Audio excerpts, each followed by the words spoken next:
of the 1.3 billion Chinese people, to help in providing needed jobs, technology, and income. I am now building one of the world's largest automobile assembly plants in China.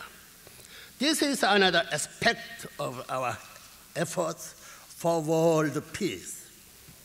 Furthermore, as you may know, in 1981, I launched an international peace highway project. We completed this highway will allow family car to be driven from Tokyo to London. I am seriously discussing the project with the governments of Japan, Korea, and China. And I hope that the Soviet Union will also welcome this project. Of course, this is a lofty dream, but every great undertaking begins as a dream. Not so long ago, no one could even have dreamed of men walking on the moon. But with a vision and hard work, it became some reality. So it will be with the International Peace Highway. Thank you.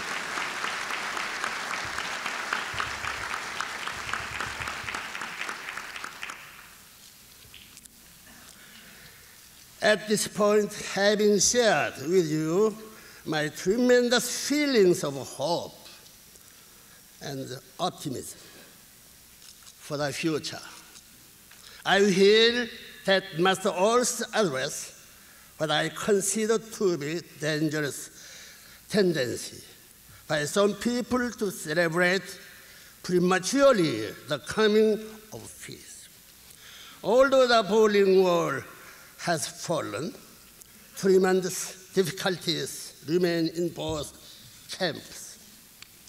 The leading nations of the world, along with their vast material wealth, are beset with the problem of moral decay.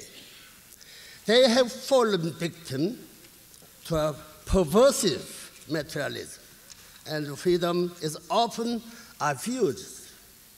Furthermore, the rise to near dominance of atheistic secularism in the West has brought with it the collapse of moral standards.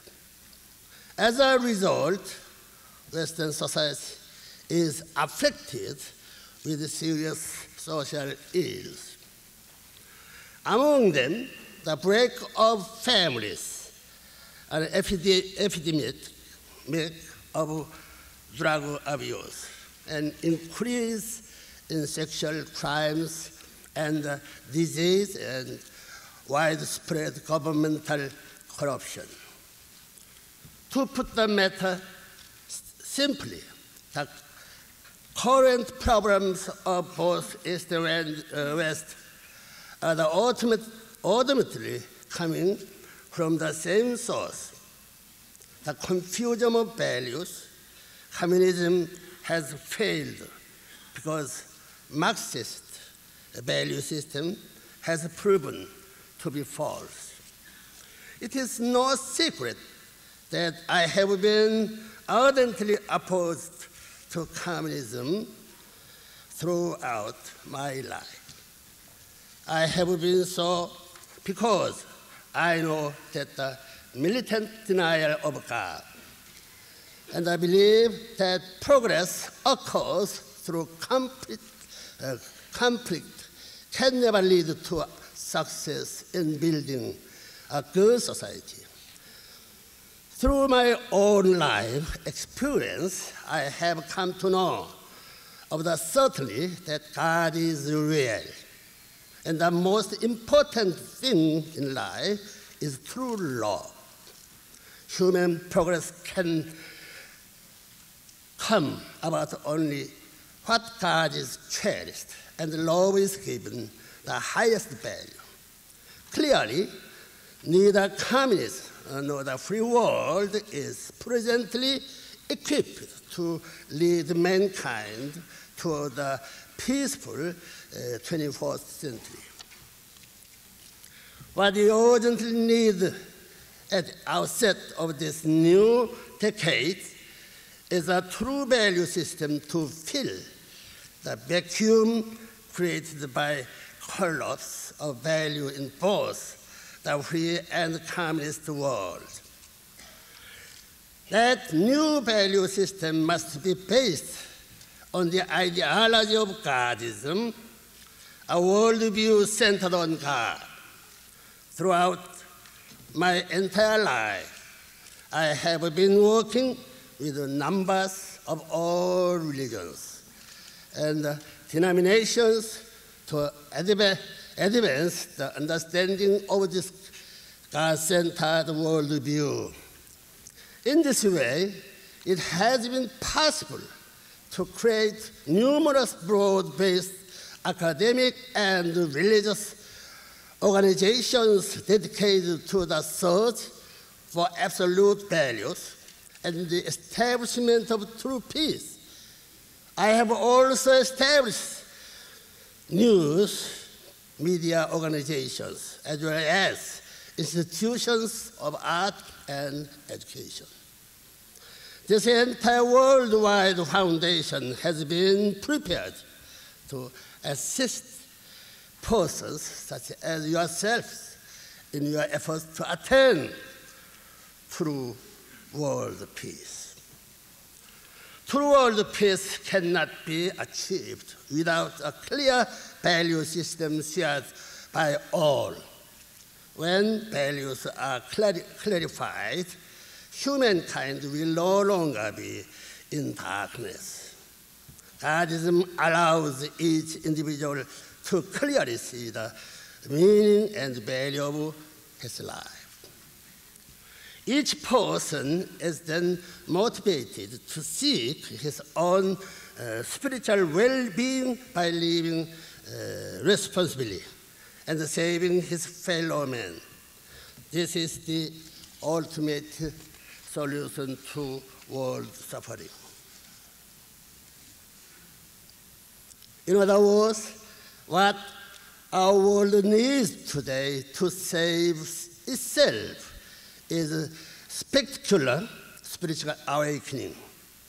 The world must be awakened in the reality of God and equipped with the worldview based on God-affirming principles. This worldview will be careful of eliminating the confusion of the value systems of both camps. Based upon such an awakening into higher values, the nature of the relationships between nations must be transformed. Until now, the driving force behind economic development has generally been the desire for profit. In this way, a great amount of human potential has been unleashed and remarkable world development has occurred. However, the desire for the profit must be balanced with a fundamental understanding that all people are the children of God. We are all brothers and sisters. Furthermore, the purpose of our life on earth is not the material goods. We are alive in this world so that we can develop and perfect our eternal spirit. The only way to do this is through the practice of true love. That is living for the sake of others. True love must be practiced on all levels of life, including the relations between nations and developed nations of the world, should feel that they had been blessed by God for the purpose of helping others. They must be willing to sacrifice themselves for the underdeveloped nations of the world. If the prosperous nations do not think in loftier terms than the desire for profit, their prosperity will slip away in spite of their efforts of return aid. Today, Korea is a point of convergence of the key nations of China, Japan, the Soviet Union, and the United States. At the time of the Korean War, people of many nations made a supreme sacrifice to determine the future of this peninsula. We have gathered here today in the same spirit of concern. It is entirely appropriate that political leaders from around the world should come here to discuss the issue of Korean unification. Historically, this is more than a national issue. It involves the entire international community.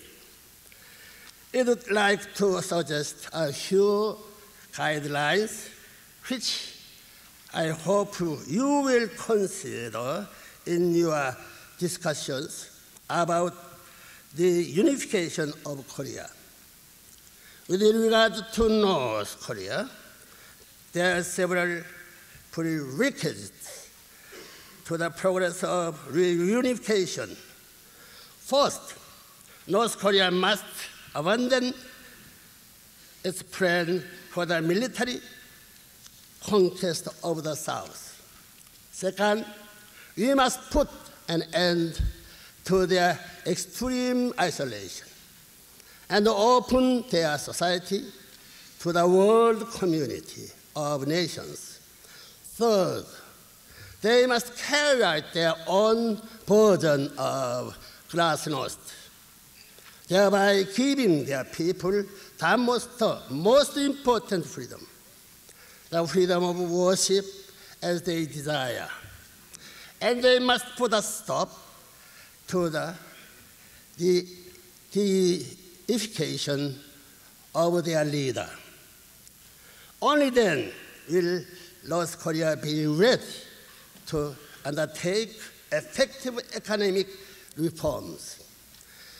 As North Korea begins to cooperate with South Korea and the other nations of the world, it will become more and more evident to them, and unless people are given realistic hope for a better life, as well as incentive to achieve it, it is virtually impossible to increase human productivity.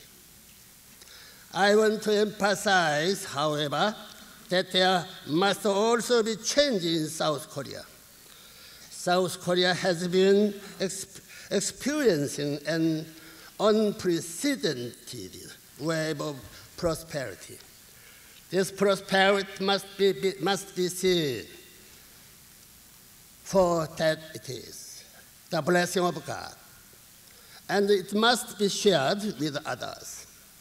This nation must now be ready and willing to embrace other brothers and sisters in the North and help to alleviate their suffering.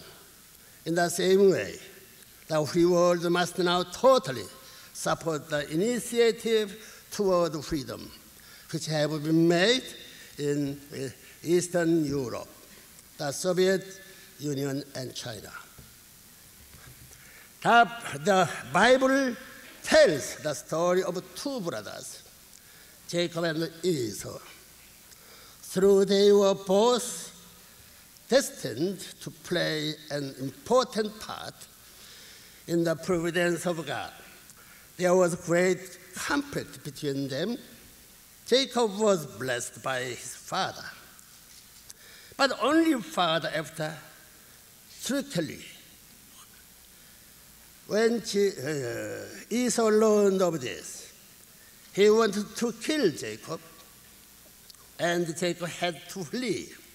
It was only after they had lived separately for more than 20 years. Jacob returned with gifts and with love his heart for Esau.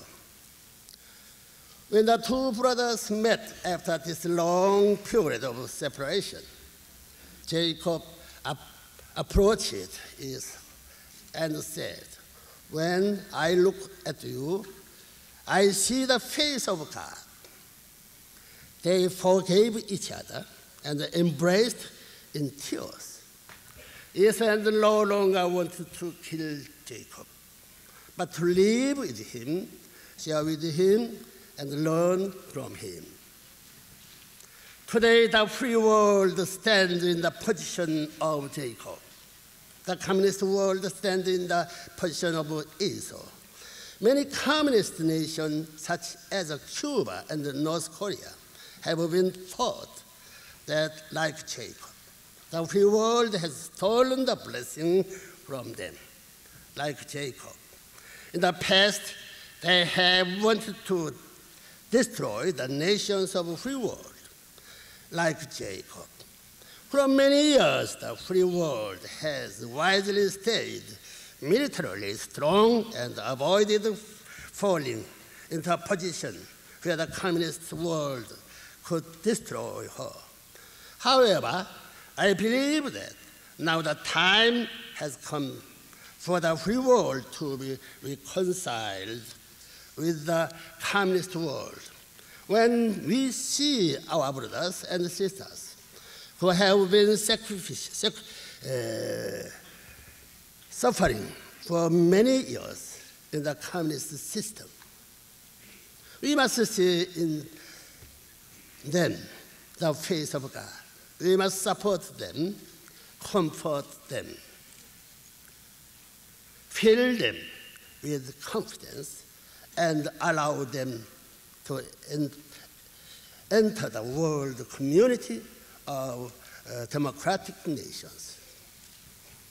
Ladies and gentlemen, I hope your deliberations over the next 2 days will be productive and rewarding.